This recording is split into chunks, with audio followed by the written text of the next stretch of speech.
ospital, andito na rin si Mrs. Ikeuchi. Mo? Tungkol po sa problema ng anak niya, sa future po. Paano po ba yung haharapin ng eskwelahan? Balita ko sa anak ko, lagi na daw nalilate si Aya Ikeuchi. Kung ganyan ang sitwasyon, hindi kaya malamangan na sila nung ibang section? Ay, pinag-uusapan pa yan. Sa ngayon, pagdidesisyon ng pa yan ni Mrs. Ikeuchi.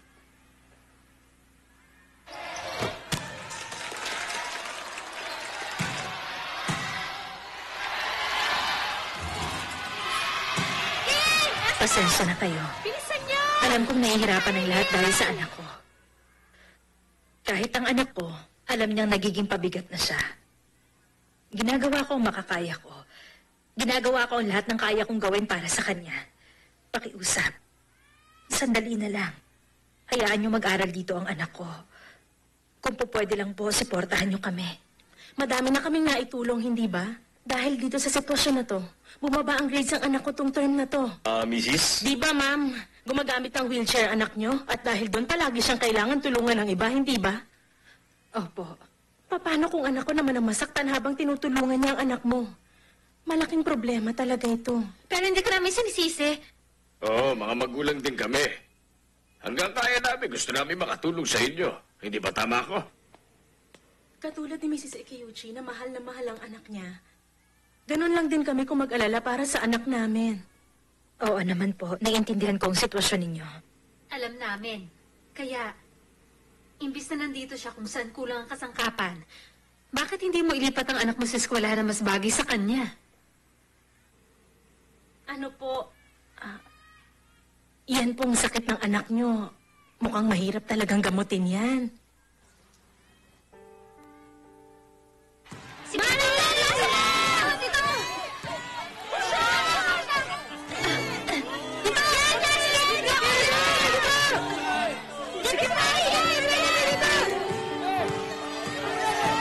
Ang sakit ng anak ko, ayon sa mga doktor niya, ay wala pa pong lunas sa panahong ito.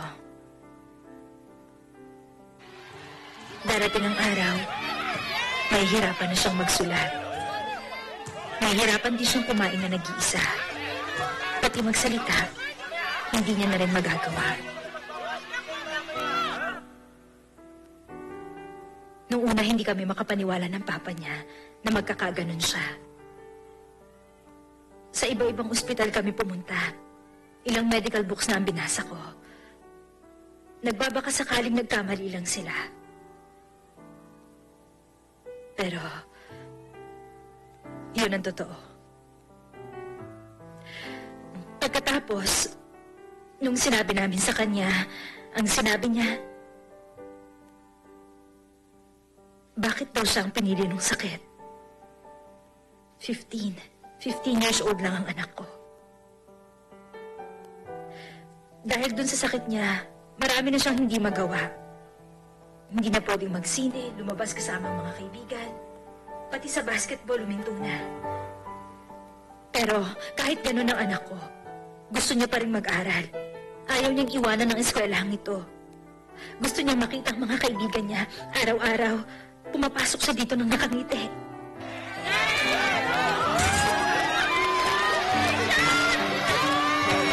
Alam niya rin na kahit pumapasok pa siya, sa katagalan, hindi na niya magagawa yon. Alam niyang hihinto rin siya balang araw.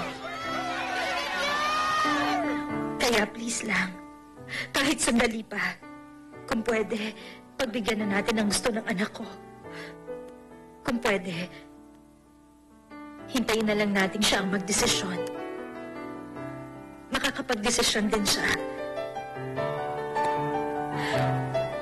Kapag oras na para umalis siya dito, siya mismo magde-decide sa future niya.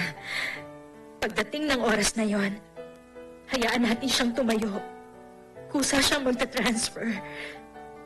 Alam ko medyo makasarili ito. Sobrang hinihingi ko. Pero, pakiusap.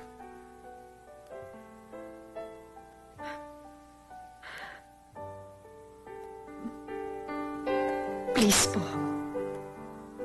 Pagbigyan niyo na po ang anak ko.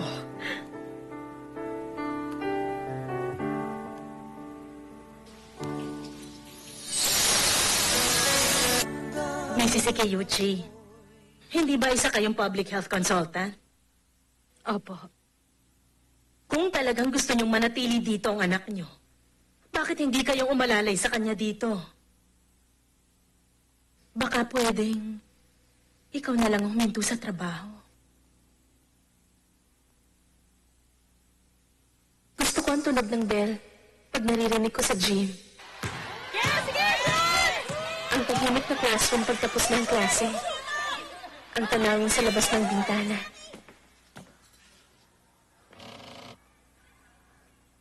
At ang maingay na sahig sa koridor. Ang pag-uusap sa oras ng homeroom. Yun ang mga gusto ko. Malamang ay pabigat na lang ako para sa lahat.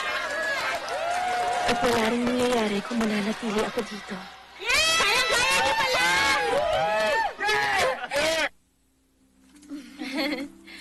Yay! Si Maring Dylan, kaya nanalo tayo. Congrats, panalo kayo sa freshman. Salamat, Sa susunod na game, pumunta ka uli, Oo, pupunta ako. Okay. Kayang-kaya niyo yun. Thank you, Ayun si Mama, oh. Mrs. Matsumori, anong sa palagay mo? Makukumbinsi ba natin ang school? Wala namang pinupuntahan eh. Basta ako, pagdating sa problema ni Mrs. Ikeuchi, hindi ako papayag na basta-bastang magkakagano na lang. Ano kaya nangyari doon?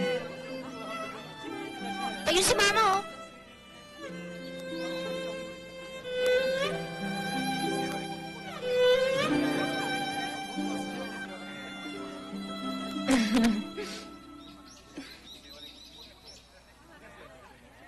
Sampung mga daliri, kamay at paa. Dalawang tenga, dalawang mata, ilong na maganda. Maliliit na ngipin, masarap kumain. Dilang maliit, nagsasabing huwag masinungaling. O ano, sa palagay nyo, okay ba siya? Magsusuot pa yan ng rabbit costume. Rika, ang galing mong kumanta. Ano nangyari? Bakit parang bigla ako nahihiyak? Bakit kayo umiiyak dyan? Tanda-tanda nyo na eh. Paano ngayon kung matanda na? Iba to, may puso ako, di tulad mo parang bato. Maliliit na ngipin, masarap kumain. Wala naman tayong piano. Pwede na ba yan? Papa, pilitan naman ng piano. Tignan mo, daldal mo kasi. Ayan tuloy, nagpabili na yung bata. Halika, kami papa, ha? Hoy, kalimutan na. Kalimutan na. Huwag na nalukuhin si Rika. Ibang usapan, ha? Eto. Ma? Yung PTA meeting, ano pa nangyari?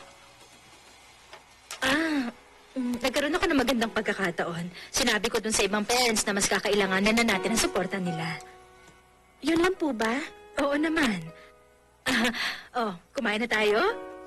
Oo nga. Ayan, Tayo na. Kain na na.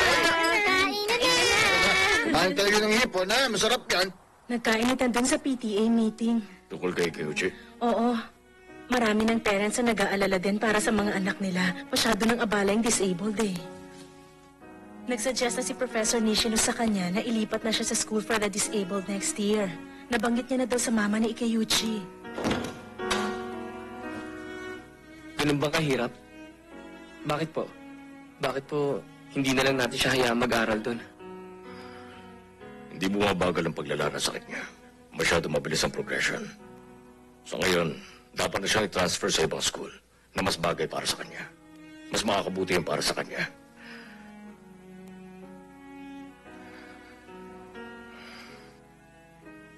Mas mabigat ang pinapasan niya kaysa sa paghihirap na inaakala mo. Isang batang tulad mo ay hindi makakaintindi sa pinagdadaanan ng katulad niya.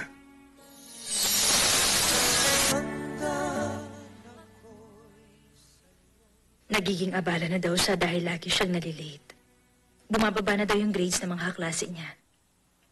Baka naman merong ibang lugar na mas nababagay para kay Aya. Di naman may iwasan yun eh. Kasi, natural lang yun. Nagmamalasakit lang sila para sa mga anak nila. Tama lang yun. Di bali, kahit ano pa sabihin nila. Magulang lang din tayo at si Ayang iniisip natin. Gawin natin ang lahat ng mga kaya natin para sa kanya.